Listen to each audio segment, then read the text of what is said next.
আপনারা দেখছেন উত্তরের দর্পণ, আমি অনুষ্কা। বিস্তারিত খবরের আগে শিরোনাম এক ঝলকে। নির্বাচনের মধ্যে উত্তরবঙ্গ উন্নয়ন মন্ত্রীকে কেএলওর চিঠি, 5 কোটি টাকার দাবি। বামেদের ভোট রামে টানতে ময়দানে বিধায়ক শঙ্কর ঘোষ। অশোক বললেন, এটা অলীক স্বপ্ন।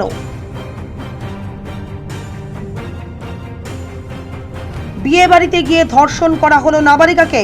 5 জন অভিযুক্তকে গ্রেপ্তার করল নকশালবাড়ি থানার পুলিশ।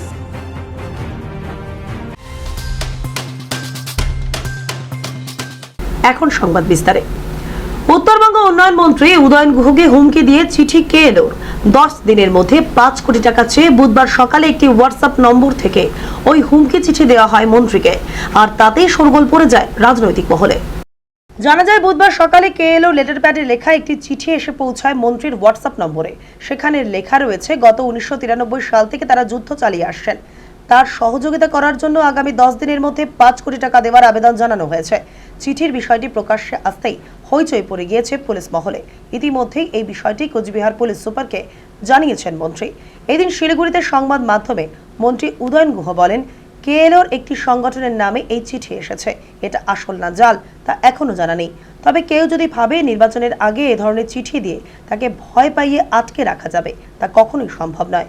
এই চিঠি যদি নকল হয়ে থাকে তাহলে কেএলওর পক্ষ থেকে যা জানানো উচিত ছিল।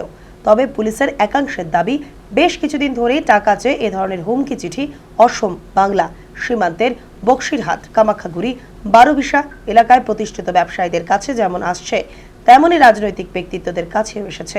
পুরো বিষয়টি নিয়ে তদন্ত শুরু করেছে পুলিশ। সকালবেলা একটা হোয়াটসঅ্যাপে আমি চিঠি পাই, সেখানে 5 কোটি টাকা দাবি করা হয়েছে, ভদ্রভাবে দাবি করা হয়েছে আর কি। 10 দিনের মধ্যে টাকাটা দিতে বলা হয়েছে, যে ওদের স্বাধীনতা সংগ্রাম এবং যুদ্ধের জন্য। তারা কি ব্যাপার, এটা তো পুলিশ তদন্ত করে বের করবে। তবে এই ধরনের অনেক চিঠি এর আগে আসামে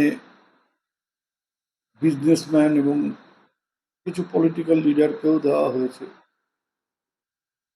এবং কয়েকজন মানে এসটিএফ এর দ্বারা অসমে কয়েকজন অ্যারেস্টও হয়েছে এর আগে, শুনেছি আমি। এটা আমি এসপির নজরে নিয়ে এসেছি।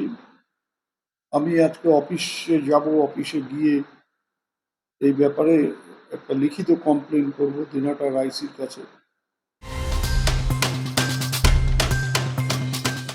দার্জিলিং লোকসভা কেন্দ্রের অন্তর্গত প্রত্যন্ত গ্রামীণ পর্যটন কেন্দ্র শিরখোলা রামমাম ও শামাম জেনের উদ্দেশ্যে রওনা দেয় নির্বাচন কর্মীরা। হাঁটা পথে ভোট গ্রহণ কেন্দ্রে পৌঁছান তারা। দার্জিলিং লোকসভা কেন্দ্রের নির্বাচন শুক্রবার হলেও দুর্গম পথ হওয়ায় বুধবারই ভোট গ্রহণ কেন্দ্রের উদ্দেশ্যে রওনা দেয় কর্মীরা। দার্জিলিং পাহাড় থেকে শিরিখোলা যেতে সময় লাগে 4 ঘন্টা। এরপর কিছুটা পথ পায়ে হেঁটে ভোট গ্রহণ কেন্দ্রে পৌঁছায় নির্বাচন কর্মীরা। এখানে 3টি ভোট গ্রহণ কেন্দ্র রয়েছে। মোট ভোটার রয়েছে 2000। For this, we have already received approval from the Commission, from the CA office. The 3 parties are PS number 2, 3 and 4. These parties will move today from our DC here. They will go to Srikola, where they will stay for the night today. The total distance to be travelled today is 106 kilometers, which we are estimating around 4 hours for travel. When they reach the place, they will be staying overnight, and there is an intermediate strong room where the EVMs will be kept, which is manned by police personnel as per ECI norms, and security forces will be there. They will be manning the intermediate strong room. Tomorrow morning, from that intermediate Srikola location, the first party will move towards Daragar Junior High School, which is PS number 2. Here the distance will be 17 kilometers. We will be using 4-wheeler vehicles, 4-wheel drive vehicles, and then a certain distance of around 5-6 kilometers will be on foot. Congress প্রার্থী doctor মনীষ তামাংয়ের সমর্থনে পাহাড়ে সমাবেশ। বুধবার রাজ্যে দ্বিতীয় দফা নির্বাচনের প্রচারের শেষ দিনে দার্জিলিং, সিংমারি, জোরবাংলো, তিস্তা ও কালেবং সহ বিভিন্ন জায়গায় প্রচার করেন দার্জিলিং লোকসভা কংগ্রেস মনোনীত প্রার্থী ডক্টর মনীষ তামাং। এদিন পাহাড়ের বিভিন্ন জায়গায় নির্বাচনী প্রচারে দেখা যায় কংগ্রেস মনোনীত প্রার্থীকে। অপরদিকে এই সমাবেশে উপস্থিত ছিলেন হামরো পার্টির সভাপতি অজয় এডওয়ার্ড। প্রচারে বেরিয়ে এদিন সিকিমের দুর্যোগ, বন্যা কবলিত বিভিন্ন জায়গায় যান প্রার্থী। এরপর বিকেল 4টে নাগাদ কালেবুংয়ে কংগ্রেস ও বামফ্রন্টের পক্ষ থেকে বিশাল সমাবেশের আয়োজন করা হয়, যেখানে 3টি দলেরই নেতৃত্বদের দেখা যায়। শুক্রবার রাজ্যে দ্বিতীয় দফা নির্বাচন, আর এরই মাঝে বুধবার শিলিগুড়ি মহকুমা মুনি চা বাগান এলাকায় প্রচারে গিয়ে চা পাতা তুললেন দার্জিলিং জেলা তৃণমূল সভানেত্রী পাপিয়া ঘোষ। এদিন সাত সকালে মুনিরাম চা বাগান এলাকায় দার্জিলিং জেলা তৃণমূল কংগ্রেস মনোনীত লোকসভা কেন্দ্রের প্রার্থী গোপাল লামার হয়ে প্রচারে যান পাপিয়া। চা শ্রমিকদের মাঝে তাকেও দেখা যায় চা শ্রমিকদের পোশাকে পাতা তুলতে। পাশাপাশি চা শ্রমিকদের নানা সমস্যার কথা শোনেন তিনি এবং জনসংযোগ সারেন। আসন্ন লোকসভা নির্বাচনে গোপাল লামাকে বিপুল ভোটে জয়যুক্ত করার আহ্বান জানান তিনি।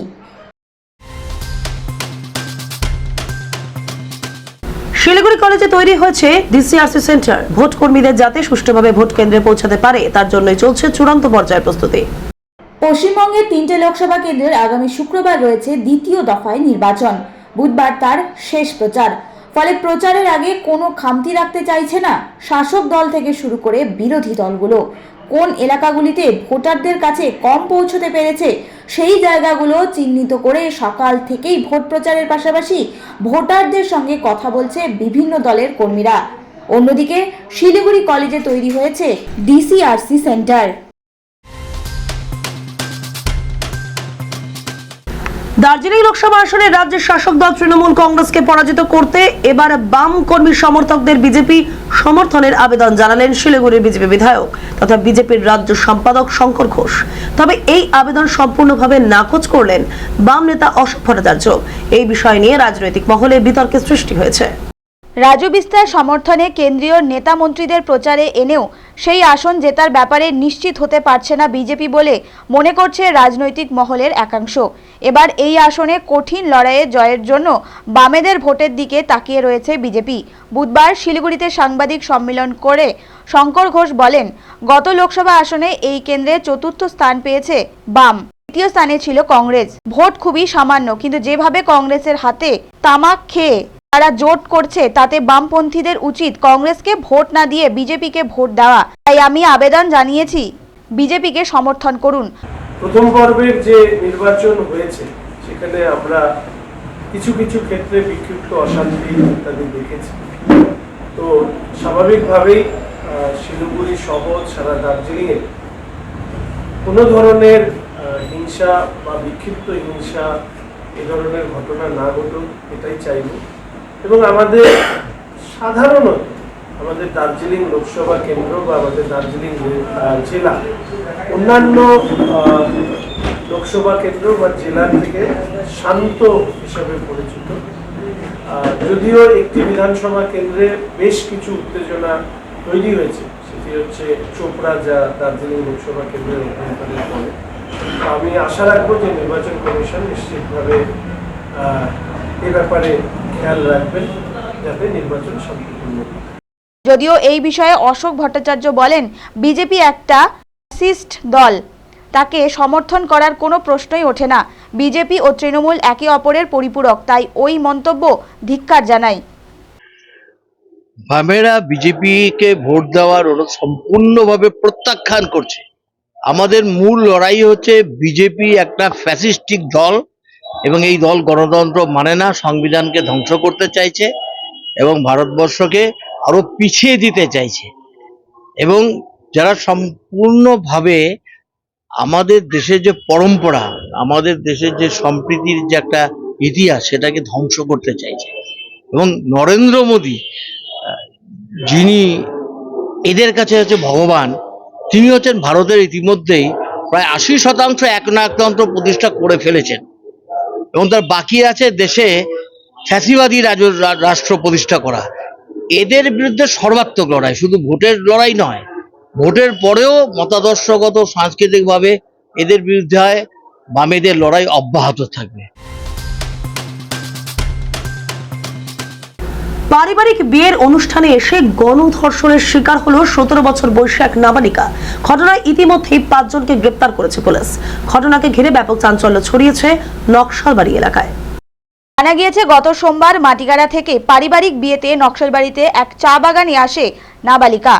চলাকালীন রাতেই নাবালিকাকে চা বাগানে নিয়ে গিয়ে ধর্ষণ করে 5 যুবক বলে অভিযোগ। পরদিন নির্যাতিতার গোটা বিষয়টি নিজের মাকে জানালে গতকাল রাতে নির্যাতিতার পরিবার নকশালবাড়ি থানায় অভিযোগ দায়ের করে।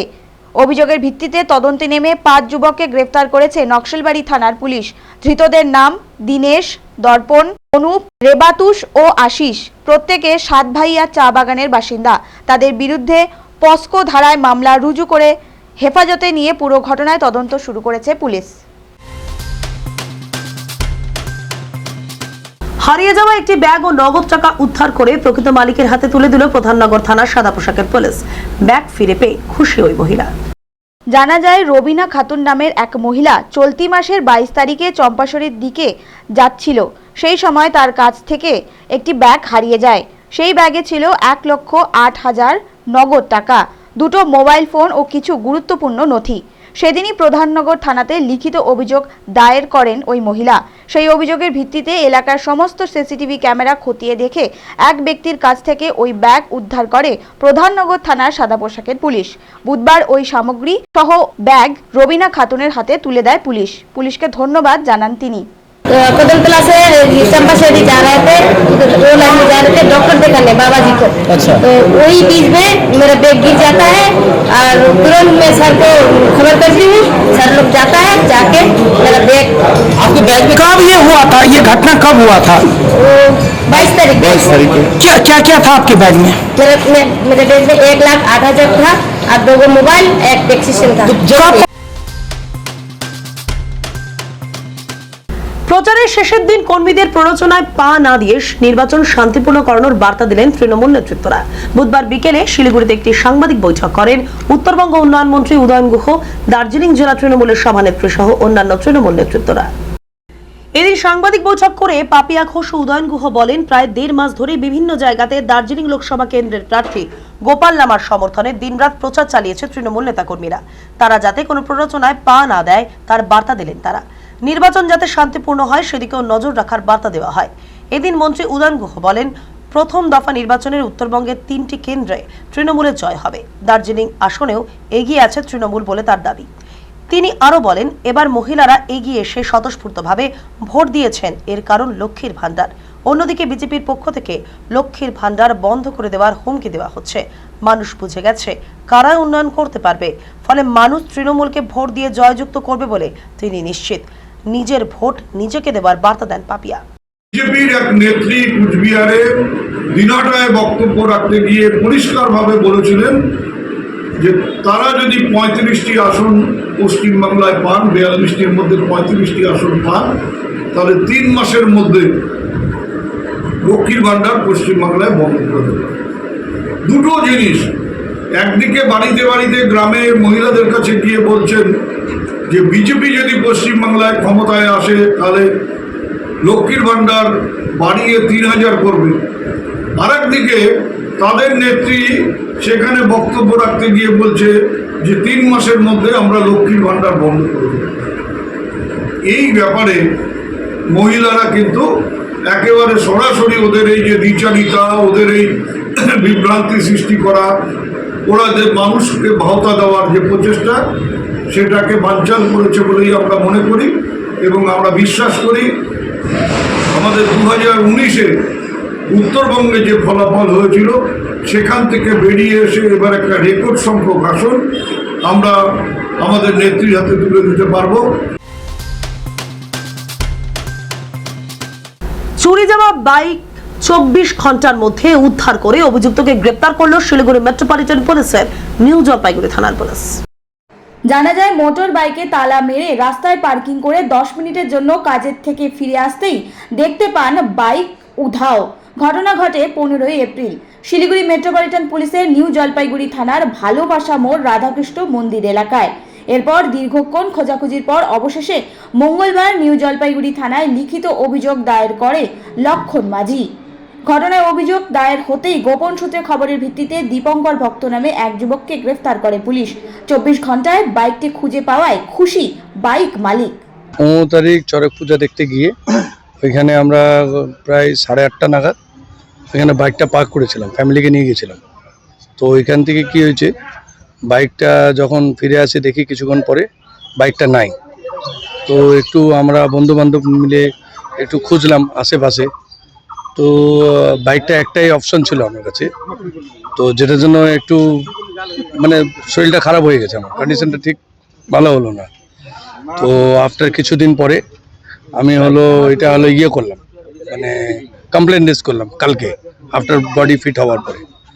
তো দেখি কি যে পুলিশ 12 ঘন্টার মধ্যে আমাকে খবর দিচ্ছে কি এমন আপনার গাড়ি উদ্ধার হয়েছে, আপনি একটু আসুন। তো দেখলাম, ভেরিফাই করলাম, তো আমারই গাড়ি এটা।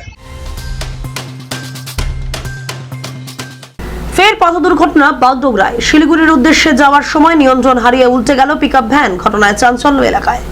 জানা যায় নদিয়া থেকে কলা বোঝাই একটি পিকআপ ভ্যান শিলিগুড়ির উদ্দেশ্যে যাওয়ার সময় বাগডোগরা বিহার মোড় ট্রাফিক পয়েন্টের কাছে পৌঁছতেই নিয়ন্ত্রণ হারিয়ে উল্টে যায়। স্থানীয় সূত্রে খবর, আনুমানিক ভোর 5:30 দুর্ঘটনাটি ঘটে। এদিন খবর পেয়ে ঘটনাস্থলে পৌঁছায় বাগডোগরা থানার পুলিশ। এরপর পিকআপ ভ্যানটি উদ্ধার করে থানায় নিয়ে যাওয়া হয়। পুলিশ সূত্রে খবর, চালক ও তার সঙ্গী দুজনেই সুরক্ষিত আছে।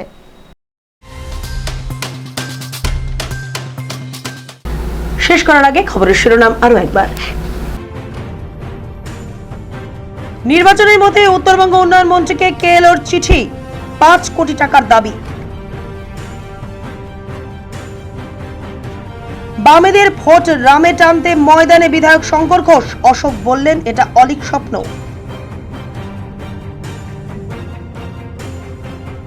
বিয়ে বাড়িতে গিয়ে ধর্ষণ করা হলো নাবালিকাকে। 5 জন অভিযুক্তকে গ্রেপ্তার করলো নকশালবাড়ি থানার পুলিশ।